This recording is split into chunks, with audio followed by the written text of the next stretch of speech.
नमस्कार सर्वांना। आजच्या अजून एका आपल्या नवीन व्लॉगमध्ये मी अमृता तुम्हा सर्वांचं अगदी मनापासून स्वागत करत आहे। तर सकाळची वेळ आहे आणि मस्त पाऊस पडलेला आहे। तर गुजरातमध्ये सुद्धा पावसाला आगमन झाले आणि आज सकाळी आपल्याकडे भरपूर पाऊस पडला अंकलेश्वरमध्ये। तर वातावरण छान झालं एकदम आणि थंड वाटतंय थोडंसं। गरमी एवढा कंटाळून गेलो होतो सगळेच जण, खूप जास्त गरमी होती आणि आता छान वाटते आज।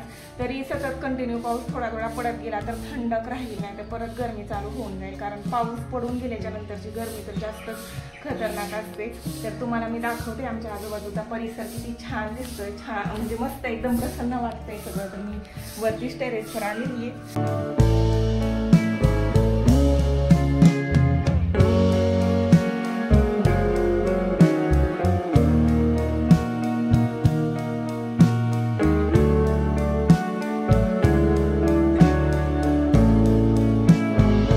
तर प्रत्येक ऋतूमध्ये वातावरण बदलत असतं आणि आपल्याला आपली स्किन केअर नेमकी कशी करावी हे समजत नाही।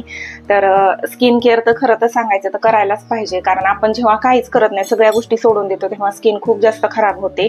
आणि मधून मधून काही थोडंफार बी एक दिवस आडवी थोडंसं केअर करत राहिलं, काही ना काही होममेड फेस पॅक किंवा जे काही आपलं असेल थोडंफार केअर केली तरी पण स्किन खूप छान होते, म्हणजे खूप फरक पडतो, म्हणजे बरं राहतं जरा।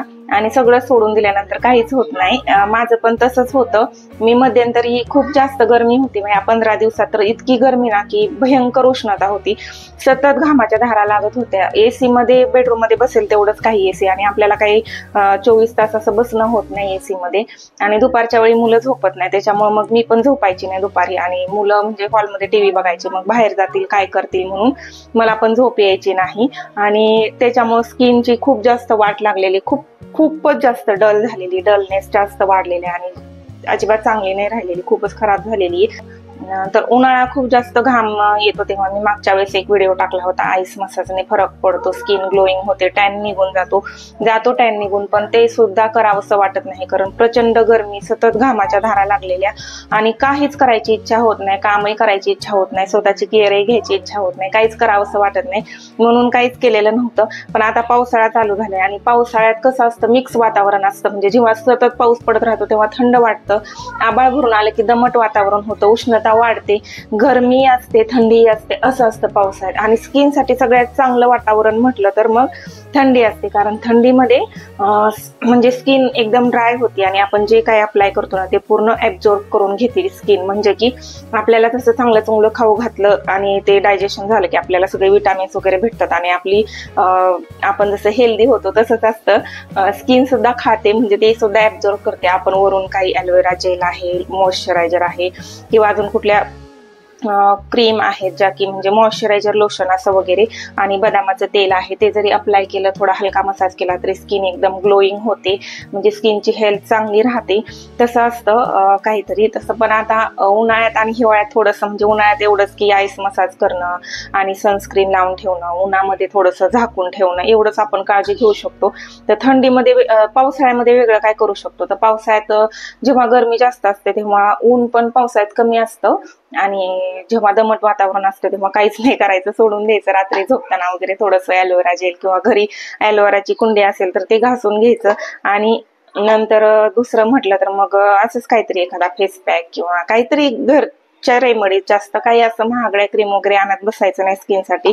तर माझ्याकडे आज एक छान असती, म्हणजे प्रत्येकालाच माहिती आहे ही काय आहे, तर हा मुलतानी मातीचा खडा आहे, मुलतानी माती आहे ही। तर ही ओरिजिनल नॅचरल माती आहे, यात कुठलंच केमिकल नाही। तर तुम्ही बघू शकता, ही मला एका ठिकाणी भेटली, म्हणजे इथं अंकलेश्वरमध्ये भेटते, तर मी घेतलेली। तर ही ओरिजिनल मुलतानी माती आहे, यातमध्ये कोणतंच केमिकल किंवा काहीच नाही।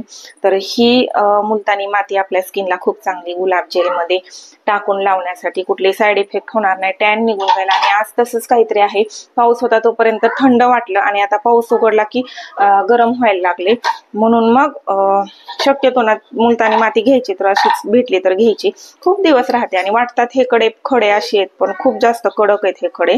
तर एका डब्बीत मी भरणी ठेवलेली आहे माती, मुलतानी माती। आता ह्याचे छोटे छोटे तुकडे झालेत, आता हे एक जरी तुकडा पाण्यात टाकला ना, हे खूप जास्त फुगतो आणि भरपूर होतात। तर तुम्हाला मी दाखवते। आता मी थोडंसं काम वगैरे झाले दुपारी, तर म्हटलं चला काहीतरी स्किन साठी करूया आणि तुमच्या सोबत सुद्धा शेअर करूया। तर तर ही मुलतानी माती आहे माझी, या डब्यात ठेवलेली मी. आणि आता एवढीशीच माती घेतलेली आहे मी, तर तुम्ही बघू शकता आता ह्याला की हे किती जास्त फुगते. थोडस जरी पाणी टाकलं ना तरी भरपूर फुगते. हिला थोड्या वेळ भिजत ठेवावं लागणार आहे, कारण आहे ना खूप जास्त कडक आहे ही. एवढं सगळं पाणी ऍब्झॉर्ब करून घ्यायला अजून जास्त लागणार आहे हिला. पण पातळ नको व्हायला म्हणून जास्त टाकलं नाही. आणि अशा भरणीत ठेवलेली आहे मी असं. तर असंच काय काय घरचंच करायचं, जास्त काय फेस पॅक वगैरे आणत बसायचं नाही. घर आहे होय, तिथं घर बनवले का? इथं दीदीचं घर आणि तिथं तुझं गणपती बाप्पा. ही बेडरूम आहे का तुझी? उशी पण ठेवली तिथं झोपायला. हा छान आहे, डॉगी पण आहे.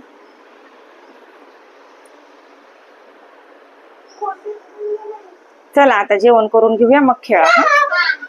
जेवण झाल्यावर खेळा की. जेवण करून मग खेळत नाही झोपायला घेत. घरातल्या घरात खेळा, फक्त बाहेर जाऊ नका, पाणी सांडू नका आणि पसारा करू नका जास्त. चप्पल कशाला वरती घेतो रे शिवांश, किती वेळा सांगितलं तुला. तर ही मुलतानी माती भिजत घातलेली भिजली आहे छान, हे बघू शकता. आणि किती सारी झाली. आता मला ही जास्त होईल, तर हिला मी छानपैकी मिक्स करून अप्लाय करून घेते. मुलतानी मातीला फुलाची माती असे सुद्धा म्हणतात, म्हणजे की यूपीला वगैरे गुजरातमध्ये फुल की मिट्टी असं सुद्धा म्हणतात. कारण इथं कामच तेवढं छान आहे. म्हणजे आयुर्वेदिक गोष्टी कुठल्या पण असतात ना, प्रोडक्ट किंवा काही पण होममेड रेसिपी जे असतात, होममेड रेमेडी ज्या असतात, त्याचा असर जरा हळूहळू होतो पण छान होतो आणि लॉंग टाईमसाठी होतो. आणि आपण जे केमिकलयुक्त बाहेरून फेस पॅक वगैरे आणतो ना, ते तात्पुरतं असतं, नंतर त्याच्याने काही होत नाही, उलट स्किन खराब होऊ शकते.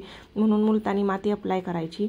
तर आता आम्ही फेस पॅक वगैरे धुवून काढल्यानंतर दुपारचं जेवण घेतलेलं आहे. तर बटाट्याची थोडीशीच भाजी केलेली, कारण दीदी आणि मीच आहोत. आणि मुलांना आता चुंदा बनवल्यापासून ना, चुंदा म्हणजे मुरांबा, तर तोच खूप जास्त आवडतोय. पोळी आणि मुरांबाच ते खात आहेत दोघंजणी. आणि लोणचे वगैरे असल्यामुळं काही भाजी तेवढी लागत नाही.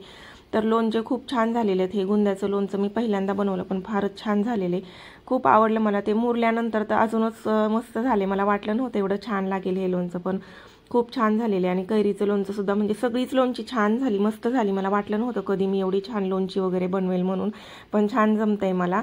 तर आता दुपारी जेवण करून घेतो आम्ही. दुपारचं जेवण लेटच असतं 1-1:30ला, कारण सकाळी नाश्ता होतो म्हणून. मग तर आजच्या व्लॉगमध्ये एवढंच. आपण भेटूया पुढच्या व्लॉगमध्ये. चॅनलला सबस्क्राईब करा, व्लॉगला लाईक करा आणि असंच कनेक्ट राहा.